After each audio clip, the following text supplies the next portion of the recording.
జానకి కలగనలేదు రాముని సతి కాగలనని ఏనాడు.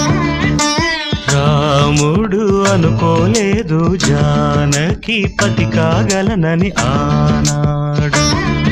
ఆనాడు ఎవరు అనుకోనిది ఈనాడు మనకు నిజమైనది. ఆ రామాయణం మన జీవన పారాయణం. రాముడు అనుకోలేదు జానకి పతి కాగలనని ఆనాడు.